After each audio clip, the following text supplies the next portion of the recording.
ഇന്ന് നമ്മൾ പുതിയ ചാപ്റ്റർ സ്റ്റാർട്ട് ചെയ്യാണ്. Sale of goods act 1930. നമ്മൾ ആരും സാധനങ്ങൾ വാങ്ങാത്തവരായിരിക്കില്ല അല്ലേ? എന്തെങ്കിലുമൊക്കെ സാധനങ്ങൾ വാങ്ങിയിട്ടുണ്ടാവും.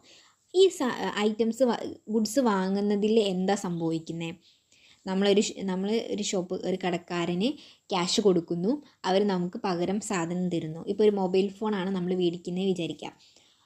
നമ്മൾ മൊബൈൽ ഷോപ്പിൽ പോയിട്ട് ക്യാഷ് കൊടുക്കുന്നു, പകരം നമുക്ക് അവർ നമ്മൾ വിചാരിച്ച മൊബൈൽ അത് തരുന്നു. ഇവിടെ സംഭവിക്കുന്നത് എന്താണ്?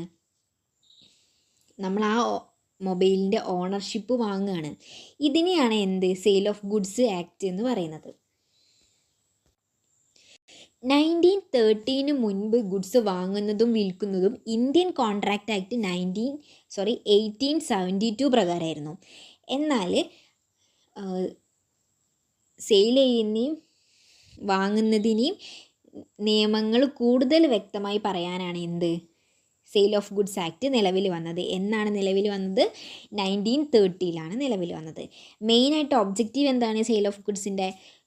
സാധനങ്ങൾ വാങ്ങുന്ന ആളുടെയും വിൽക്കുന്ന ആളുടെയും റൈറ്റ്സും അല്ലെങ്കിൽ അവകാശങ്ങളും കടമകളും സംരക്ഷിക്കുക എന്നാണ് സെയിൽ ഓഫ് ഗുഡ്സിൻ്റെ മെയിനായിട്ടുള്ള objective.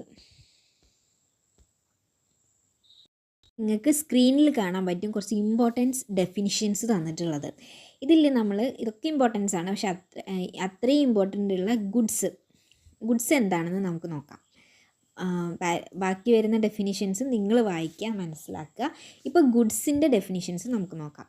Section 2 subsection 7 define the term goods as every kind of movable property other than actionable claims and money and includes stock and shares, growing crops, grass and things attached to or forming part of the land which are agreed to be served before sale or under the contract of sale. എന്താ ഗുഡ്സ് എന്ന് പറയുന്നത്? Every kind of movable property അതായത് move ചെയ്യുന്ന എല്ലാ kind of എല്ലാ types of ഐറ്റംസും എന്താണ്? ഗുഡ്സാണ്. പക്ഷെ other than actionable claims and money. Movable എന്ന് പറയുന്നത് ലാൻഡ് ഗുഡ്സായിട്ട് കണക്കാക്കാൻ പറ്റുമോ? ഇല്ല. ലാൻഡ് എന്താണ്? ഇമ്മൂവബിൾ ആണ്. അവിടെ ചിന്തിക്കുക, movable property, every movable property എന്ന് പറയുന്നത് അതിന് ഓപ്പോസിറ്റ് ഉണ്ട്. ഇമ്മൂവബിൾ പ്രോപ്പർട്ടി എന്തല്ല? ഗുഡ്സ് അല്ല. അപ്പോൾ ഇതിൽ ഒരു കൺഫ്യൂഷൻ വരാൻ പോകുന്നൊരു പോയിൻ്റ് എന്താണ്? Forming part of the land which are agreed to be served before sale. അതായത് ലാൻഡ് എന്തല്ല എന്ന് പറഞ്ഞു നമ്മൾ ഓൾറെഡി? ഗുഡ്സ് അല്ല. പക്ഷേ ലാൻഡിൽ നിന്നും ഉൽപ്പാദിപ്പിക്കുന്ന, അതായത് ഫോമിങ് പാർട്ടായിട്ടുള്ള ഐറ്റംസ് എന്താണ്? ഗുഡ്സ് ആണ്. എന്ന് വെച്ചാൽ ഇപ്പോൾ ഒരു ഫാർമർ വിളവെടുക്കുന്നത് എന്തിലൂടെയാണ്? ലാൻഡിലൂടെയാണ്. നെല്ല് അല്ലെങ്കിൽ കഴുങ്ങുന്തോട്ടം, അത് അടക്ക എടുക്കുന്നത് എന്താണ്? അല്ലെങ്കിൽ തേങ്ങ എടുക്കുന്നത് എന്താണ്? അത് ഗുഡ്സാണ്. പക്ഷേ അത് ഉൽപ്പാദിക്കുന്ന ലാൻഡ് എന്തല്ല? ഗുഡ്സ് അല്ല. മനസ്സിലായെന്ന് വിചാരിക്കുന്നു. എന്താണ്? Every kind of movable property other than actionable claims and money. ഇനി നമുക്ക് ടൈപ്സ് ഓഫ് ഗുഡ്സ് നോക്കാം. ഫസ്റ്റ് എന്താണ്? എക്സിസ്റ്റിംഗ് ഗുഡ്സ് എന്ന് പറഞ്ഞാൽ എന്താണ്? ഞാൻ എക്സാമ്പിൾ പറഞ്ഞുതരാം. നമ്മളിപ്പോൾ നേരത്തെ പറഞ്ഞ എക്സാമ്പിളാണെങ്കിൽ മൊബൈൽ ഫോൺ വാങ്ങാൻ പോയി. നമുക്കൊരു സാംസങ്ങിൻ്റെ ഫോൺ വേണം. 50ഓളം സാംസങ്ങിൻ്റെ ഫോൺ ഷോപ്പിലുണ്ട്. അതിലൊന്ന് നമ്മൾ എടുക്കുന്നു. അത് എന്താണ്? അത് ഓൾറെഡി എക്സിസ്റ്റിംഗ് ആണ്. അത് ആ ഷോപ്പിൽ ഓൾറെഡി ഉള്ളതാണ്. നമ്മളത് കണ്ടുകൊണ്ട് അറിഞ്ഞുകൊണ്ടാണ് അത് എടുക്കുന്നത്. അതാണ് എക്സിസ്റ്റിംഗ് ഗുഡ്സ് എന്ന് പറയുന്നത്. സ്പെസിഫിക് ഗുഡ്സ് എന്തായിരിക്കും? അപ്പം നമുക്ക് ഈ സാംസങ് ഫോണ് ഒന്നെങ്കിൽ ബ്ലൂ കളറിൽ വേണം, അല്ലെങ്കിൽ റെഡ് കളറിൽ വേണം, ഗ്രീൻ കളറിൽ വേണം. അങ്ങനെ ഒരു സ്പെസിഫിക് ഉള്ളതാണ് സ്പെസിഫിക് ഗുഡ്സ് എന്ന് പറയുന്നത്. അടുത്തത് എന്താണ്? അസർട്ടൈനബിൾ ഗുഡ്സ് എന്താ പറയുന്നത്? Goods which R identified in accordance with the agreement after the contract is made. അതായത് കോൺട്രാക്റ്റ് കഴിഞ്ഞതിന് ശേഷം മാത്രമേ നമ്മൾ ഗുഡ്സ് എന്താണെന്ന് അറിയുള്ളൂ. എന്ന് വെച്ചാൽ ഒരു എക്സാമ്പിൾ പറയുകയാണെങ്കിൽ, ഇപ്പോൾ ഒരു 100 അരിച്ചാക്കുണ്ട്. നമ്മൾക്ക് ഒരു 10 ചാക്കരി വേണം.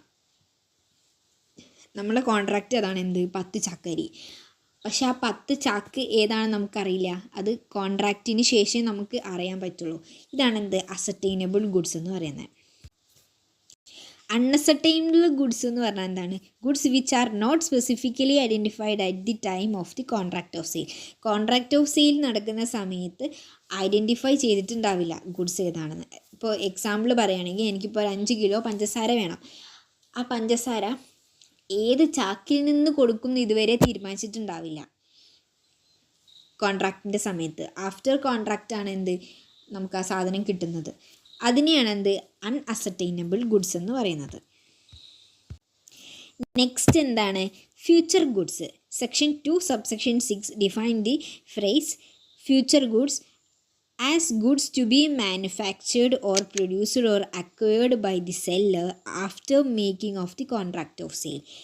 കോൺട്രാക്റ്റ് ഓഫ് സെയിലിൽ ഏർപ്പെട്ടതിന് ശേഷം എന്താണ് ഗുഡ്സ് മാനുഫാക്ചറോ പ്രൊഡ്യൂസോ അക്വയറോ ചെയ്യുന്നതിനെയാണ് എന്ത് ഫ്യൂച്ചർ ഗുഡ്സ്.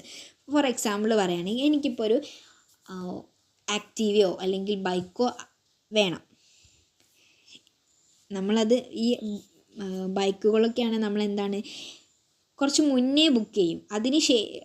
ബുക്ക് ചെയ്തിട്ട് ഒരു ടൈം ഓഫ് പീരീഡ് കഴിഞ്ഞതിന് ശേഷം നമുക്ക് ഐറ്റം കിട്ടുള്ളൂ. അതായത് നമ്മൾ ബുക്ക് ചെയ്തിട്ടേ സാധനം കിട്ടുള്ളൂ. ഇതിനെയാണ് എന്ത് ഫ്യൂച്ചർ ഗുഡ്സ് എന്ന് പറയുന്നത്. അതായത് നമ്മൾ കോൺട്രാക്റ്റിൽ ഏർപ്പെട്ടതിന് ശേഷം മാത്രമേ ആ പ്രൊഡക്റ്റ് ഉണ്ടാക്കാൻ അല്ലെങ്കിൽ മാനുഫാക്ചർ ചെയ്യുള്ളൂ.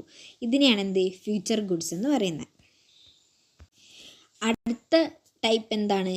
Contingent goods. കണ്ടീജൻറ്റ് ഗുഡ്സ് എന്ന് പറഞ്ഞാൽ സെയിൽസ് ബേസ്ഡ് ഓൺ അൺഅസർട്ടൈൻഡ് ഇവൻറ്റ്. നടക്കാനും നടക്കാതിരിക്കാനും ഉള്ള സാധ്യതയുള്ളൊരു ടൈപ്പ് ഓഫ് ഗുഡ്സിനെയാണ് എന്താ കണ്ടീജൻറ്റ് ഗുഡ്സ് എന്ന് പറയുന്നത്. അതായത് ആ കോൺട്രാക്റ്റ് നടക്കാനും നടക്കാതിരിക്കും ഒരു പെർട്ടിക്കുലർ ഇവൻറ്റിനെയോ എന്തിനെങ്കിലും ബേസ് ചെയ്തിട്ടായിരിക്കും. ഇപ്പോൾ എക്സാമ്പിൾ പറയുകയാണെങ്കിൽ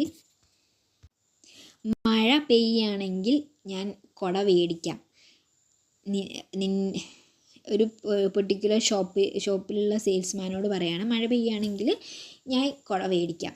അപ്പോൾ മഴ പെയ്യാനും പെയ്യാതിരിക്കാനും സാധ്യതയുണ്ട്. പെയ്താലേ എന്തുള്ളൂ കുട മേടിക്കുള്ളൂ, ഇല്ലെങ്കിൽ കുട മേടിക്കില്ല. അതിനെയാണ് എന്ത് കണ്ടീജൻറ്റ് ഗുഡ്സ് എന്ന് പറയുന്നത്. മനസ്സിലാവേണ്ടത് വിചാരിക്കുന്നു. ഗുഡ്സിൻ്റെ ഡെഫിനിഷൻ നമുക്ക് അത്രയും ഇമ്പോർട്ടൻ്റ് ആണ്. നന്നായിട്ടൊന്ന് വായിക്കുക, പഠിക്കുക.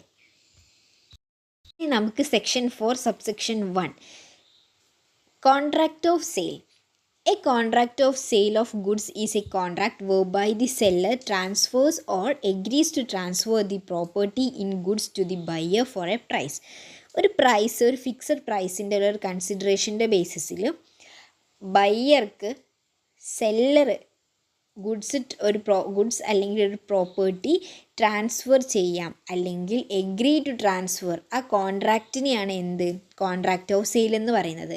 അത് എന്താവാം? അബ്സല്യൂട്ടും ആവാം, കണ്ടീഷണലും ആവാം. അതായത് ഒരു കണ്ടീഷൻ വെച്ചിട്ടുള്ള കോൺട്രാക്റ്റ് ആവാം, അല്ലാണ്ട് വിത്തൗട്ട് കണ്ടീഷണലും ആവാം. Essentials of a contract of sale. ഒരു കോൺട്രാക്റ്റ് ഓഫ് സെയിലിലെ എസെൻഷ്യൽ എന്തൊക്കെയാണ്? Bilateral contract.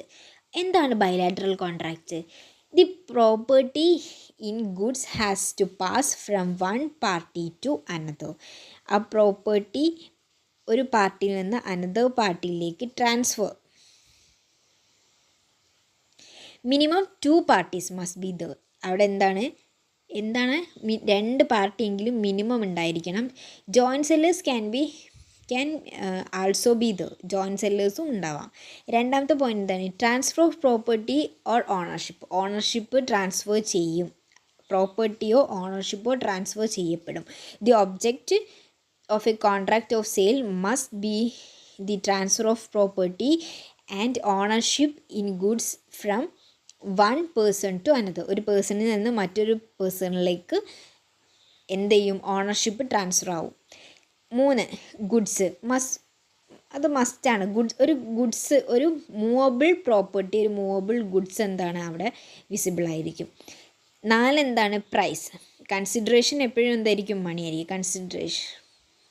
price or money consideration. The goods must be sold for some price. Where the goods are exchanged for goods, it be better or not sale. Part in cash and part in kind is also considerable. Part cash ആയാലും അത് considerable ആണ്. Price എന്താണ്, മസ്റ്റാണ് അവിടെ. അഞ്ചാമത്തെ point എന്താ, it can be absolute or conditional. നേരത്തെ നമ്മൾ പറഞ്ഞു അത് കണ്ടീഷണൽ ആവാം, അബ്സല്യൂട്ടും ആവാം. ആറാമത്തെ പോയിന്റ് എന്താണ്, all essential elements of a valid contract. ഒരു വാലിഡ് കോൺട്രാക്റ്റിൽ ഉണ്ടാവേണ്ട എല്ലാ എസെൻഷ്യൽ എലമെൻറ്റ്സും എന്താണ്. ഇത് നമ്മൾ എവിടെ പഠിക്കും, ഇന്ത്യൻ കോൺട്രാക്റ്റ് ആക്റ്റിൽ പഠിക്കും. നമ്മുടെ ക്ലാസ് പാരലായിട്ട് നടന്നുകൊണ്ടിരിക്കുന്നുണ്ട്. അപ്പോൾ അതിൽ പറയുന്നുണ്ട് എസെൻഷ്യൽസ് ഓഫ് വാലിഡ് കോൺട്രാക്റ്റ്. ഒരു കോൺട്രാക്റ്റ് വാലിഡ് ആവാവുന്ന ഐ തിങ്ക് ഒരു 10-11 പോയിൻറ്റ്സ് ഉണ്ട്, അല്ല 8-7 പോയിൻറ്റ്സ് എസെൻഷ്യൽ എലമെൻറ്റ്സ് പറയുന്നുണ്ട്. അപ്പോൾ ആ എലമെൻറ്റ്സ് ഫുൾ എന്തിലുണ്ടാവണം, ഈ കോൺട്രാക്റ്റ് ഓഫ് സെയിൽ ഉണ്ടാവണം, അത് മസ്റ്റാണ്. എന്തൊക്കെയാണ് essential of contract of sale? Bilateral contract minimum 2 പാർട്ടീസെങ്കിലും ഉണ്ടാവണം. Transfer of property, ownership transfer ചെയ്യപ്പെടും. ഗുഡ്സ് ഓഫ് കോഴ്സ് അത് വേണം. പ്രൈസ് ഒരു മസ്റ്റ് ബി, അത് ഒരു കൺസിഡറേഷൻ മണി ആയിരിക്കണം. It can be absolute or conditional ആണ്. Essential elements of a valid contract. Valid കോൺട്രാക്റ്റിലെ എല്ലാ എസെൻഷ്യൽ എലമെൻറ്റ്സും എന്തിൽ വന്നിരിക്കണം, സെയിൽ ഓഫ് കോൺട്രാക്റ്റിൽ വന്നിരിക്കണം.